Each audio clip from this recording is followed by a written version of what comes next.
Um pouquinho, pessoal, da privatização da Sabesp, porque nós estamos falando da guerra, é um assunto importantíssimo que mexe com muita gente aqui no Brasil e pode trazer consequências para cá também. Mas nós temos um assunto que eu queria discutir, que é a questão da privatização. Nós tivemos um problema sério de corte de energia em razão de um incidente de força maior que ocorreu. Ouvimos ontem a empresa concessionária de energia elétrica, a Enel, aqui. Apertamos a Enel. A Enel já disse que tem mais de 6 bilhões de reais de investimento. Eu não estou aqui para defender a Enel, porque quando eu fui presidente do PROCON, eu multei mais de 100 milhões de reais a Enel. Tem mais de 100 milhões de multas sendo executadas do PROCON nesta empresa. Mas uma coisa é uma coisa, outra coisa é outra coisa. As privatizações e parcerias público-privadas, pelo menos no meu entender, é um caminho para evitar o acirramento do déficit fiscal, da volta da inflação. Ou seja, trazer capital privado. E o governador de São Paulo, Tarcísio de Freitas, ao meu ver, corajosamente, eu quero ver os debatedores, voltou a defender a privatização da Sabesp. A declaração foi feita em um momento delicado, horas depois que a cidade de São Paulo foi atingida por um apagão. Por conta disso, a Enel, que é uma empresa privada, eu vou fazer uma observação, é uma empresa privada que comprou herdou de outra empresa privada. Não era um serviço público, já tinha sido privatizado. A empresa privada que faz a gestão energética do Estado foi criticada pela demora na solução dos problemas. Até a manhã de hoje, cerca de 320 mil imóveis ainda estavam sem luz. De acordo com o governador Tarcísio, a concessão da Sabesp à iniciativa privada será feita por meio de um modelo diferente do que foi feito no setor elétrico. Vamos abrir aspas o que o governador está dizendo. Não é um contrato aberto, não é um contrato frouxo, quer dizer, sem cláusulas muito específicas. É um contrato muito descritivo em termos de servidões. Fecha aspas. Bom, Cristiano Vilela, a Sabesp é uma empresa extremamente eficiente. A privatização vai ser um bem ou vai ser um mal? Vamos lembrar que o estado de São Paulo, o estado tem a melhor situação fiscal do país e vem caminhando pelas privatizações há quase 30 anos. Mas eu não sei, no caso da Sabesp vai ser bom ou vai ser mal, na sua opinião, Cristiano Vilela? Olha, Capês, primeiro, eu pessoalmente não vejo a Sabesp como uma empresa extremamente eficiente. Eu vejo que no rol das empresas públicas de saneamento, ela é a que está numa melhor situação. Até porque quando a gente anda, por exemplo, aqui no interior do estado de São Paulo, ou quando a gente anda em outras localidades, você vê uma série de empresas municipais ou empresas estaduais públicas que prestam um serviço horrível para a população. E o serviço da Sabesp, ele pelo menos é razoável. Mas nós temos ainda, aqui na capital de São Paulo, por exemplo, bairros que sofrem com falta de água. Falta um dia, tem água no outro falta, tem água no outro.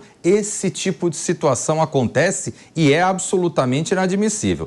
Eu vejo que esse projeto do governador Tarcísio é um projeto excelente. Eu vejo com bons olhos as privatizações e eu vejo que é importante a gente separar uma coisa da outra. Você veja que nesses últimos dias nós tivemos a oposição toda ardente aí, vindo querer comparar essa situação da energia elétrica com a questão da Sabesp. Não tem nada a ver. Se formos fazer uma comparação entre o funcionamento das empresas privatizadas e o funcionamento das empresas públicas, nós temos uma vitória das privatizadas muito maior. De uma forma geral, nós temos muito mais eficiência, um serviço mais bem entregue à população.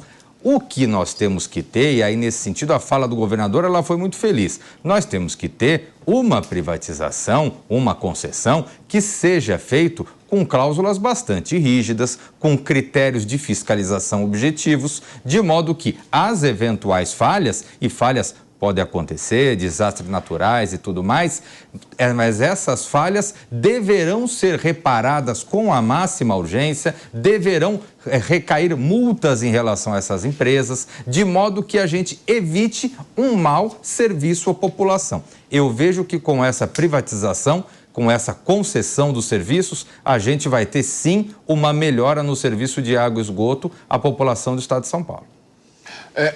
Meu querido Diego Tavares, minha dúvida é a seguinte, quando você faz um contrato de concessão, o que você não colocar no contrato, poder público, a empresa não vai cumprir. Exato.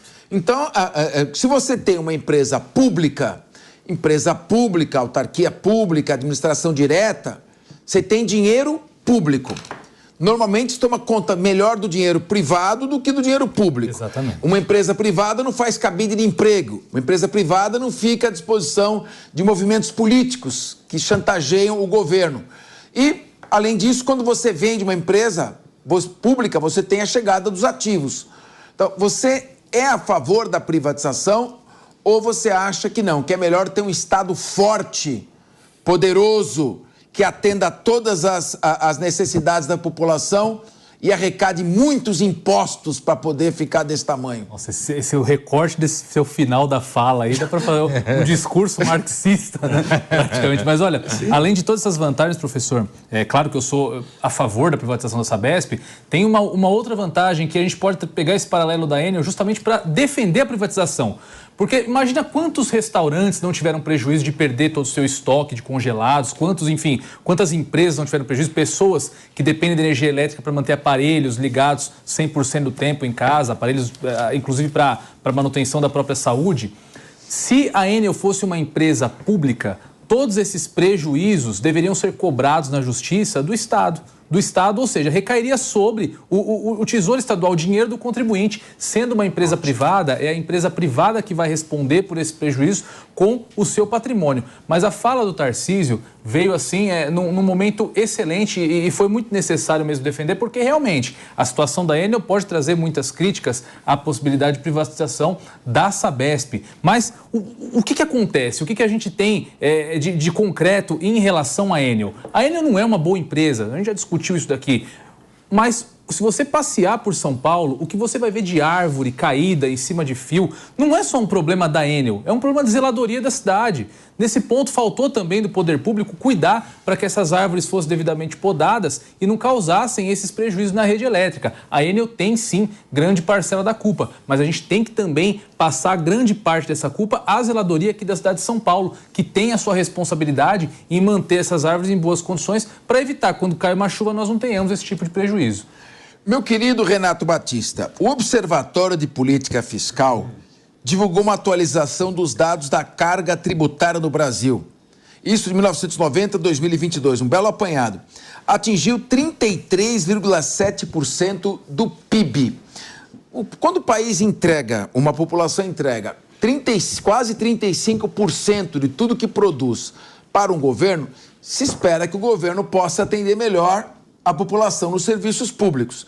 Se o governo não consegue atender, eu não estou dizendo esse governo, estou falando de maneira impessoal. Se a administração pública não consegue atender arrecadando esse patamar, não é melhor deixar, então, diminuir a arrecadação tributária, ter um Estado que gaste menos dinheiro, consuma menos dinheiro, crie menos emprego público e dê condições das empresas crescerem e ofertarem posições de emprego para quem precisa trabalhar? Privatização é bom ou privatização é o ópio do povo? Eu enxergo que é positivo, Capês. Aliás, um Estado que tem muitas prioridades não tem nenhuma prioridade. Precisa se focar justamente naquilo que deve ser ofertado público e gratuitamente para a população que já paga essa alta carga tributária. Eu só queria complementar aqui o que os meus colegas disseram. Primeiro, sobre a privatização da Sabesp. A gente está falando, e o objetivo principal do governo do Estado de São Paulo, ao falar da privatização da Sabesp, é tratar da antecipação da universalização de água e esgoto para todo o Estado. Mas quem é que consegue ser contra isso?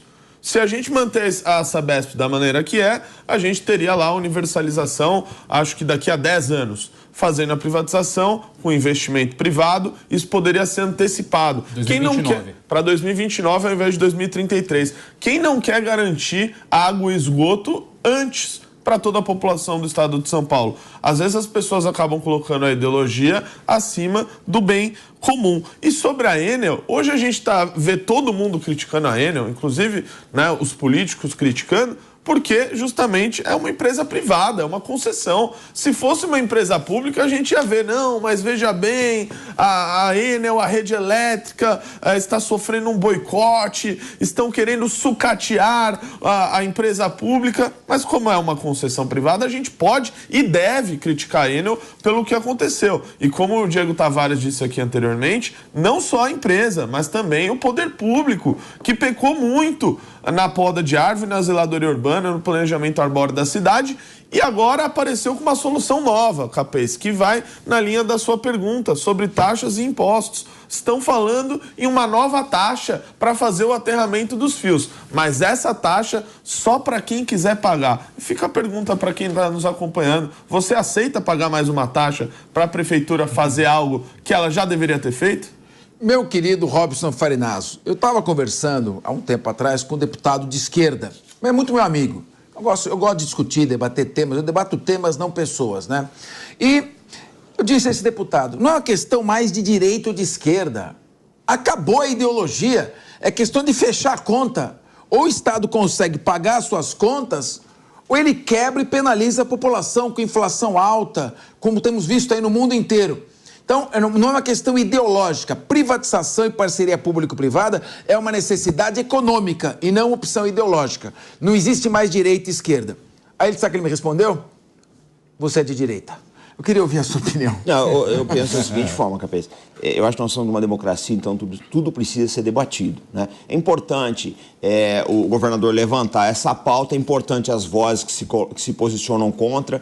Eu acho que tudo isso tem que ser debatido. Quanto a essa questão que você coloca de esquerda e direita, eu sempre falo o seguinte: eu vivi muita coisa na minha vida, são 42 anos de vida pública. Não dá para você pegar tudo que eu vivi e colocar isso aqui é esquerda ou direita, colocar a pessoa numa caixinha. Eu não faço isso de forma alguma. Eu não classifico as pessoas como esquerda ou de direita. Eu penso que Estado, né, se fala em Estado máximo e Estado mínimo, a gente tem que ver o que é o Estado necessário. Aí a gente começa a ver o seguinte: Estado necessário é aquele Estado que atende quem precisa dele, porque eu noto que muita gente que fala mal do Estado nunca precisou do mesmo. Vai em Diadema, vai nesses locais menos favorecidos aí não só de São Paulo, você pega no Brasil afora, Vale do Jequitinhonha, etc. Vai ver se essas pessoas não precisam de Estado. Então, eu acho que isso é um debate que tem que ser muito bem feito. A gente fala, por exemplo, em aumentar a carga tributária, que eu sou contra. Agora, será que a gente não tem que olhar a raiz de como esse dinheiro é gasto? Ninguém quer debater dívida pública do Brasil. Tem uma senhora aqui, a doutora Maria Lúcia Fatorelli, ela ajudou a fazer a auditoria da dívida pública no Equador, e ela faz uma campanha muito boa no sentido de se auditar a dívida pública brasileira. Mas parece que virou tabu. Nenhum político quer auditar a dívida pública.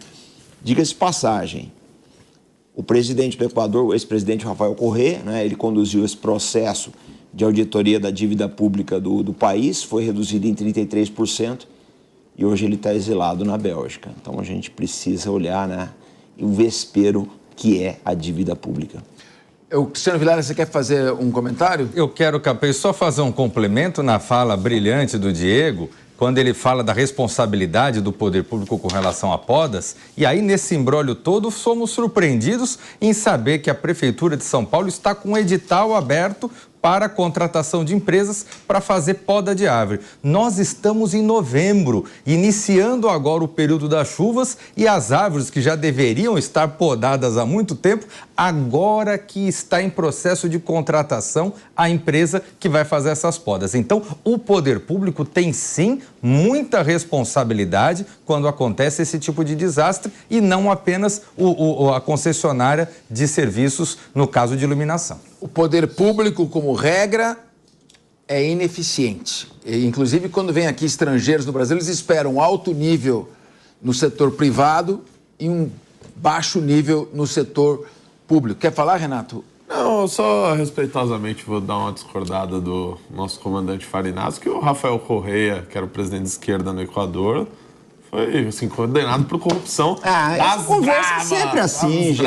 É sempre corrupção. É sempre isso, a corrupção. O fulano. Eles querem o quê lá? Um querubim na presidência? Sim. Não tem isso, gente. Sempre. Agora inventaram o presidente de Portugal. Depois de 8 anos que ele está lá no poder, agora descobriram que ele é corrupto. É sempre essa história para enfraquecer governo. Existe, na verdade, um aperto internacional para enfraquecer governos mundo afora. Não interessa se o governo é de esquerda, se o governo é de direita. Eles querem governos fracos para poder roubar. Essa é que é a realidade. Você nunca vai conseguir estabilidade num país enquanto esse pessoal puder fazer campanha para enfraquecer governo. E não estou dizendo que o governo de esquerda ou de direita é certo ou deixa de ser, porque eu acho isso uma besteira muito grande. Desculpa te falar. No caso dele, as provas estão assim muito claras. Todos eles têm. Essa história é velha. Olha, se você teve eleição lá agora e o candidato dele também não foi eleito. Então, assim, olha, gente, sujeito que já está queimado. Eu vou ser sincero para você. Sobre a auditoria da dívida, legal, né? Acho que tem que fazer, mas não acho que é por isso que ele foi preso. Foi eu acho. Renato, nós não estamos debatendo aqui o Rafael Correa, nós estamos debatendo a questão das privatizações, né? E tem duas posições, pelo visto. Eu entendo, eu sou a favor, francamente favorável à privatização, parceria público-privada. E mais do que isso, que é uma coisa que, graças a Deus, a gente tem exercitado bastante. Aqui nós debatemos ideias. É isso que nós não ofendemos pessoas, não debatemos pessoas, defendemos. É desse confronto de ideias que sempre o nosso telespectador aqui ouvinte do rádio, chega à sua conclusão. O importante é que a gente coloque as posições e você tire a sua conclusão. Nós não fazemos a cabeça de ninguém, mas tenha certeza de uma coisa. Um Estado que é inviável economicamente, ele distribui pobreza, ele não distribui benefícios.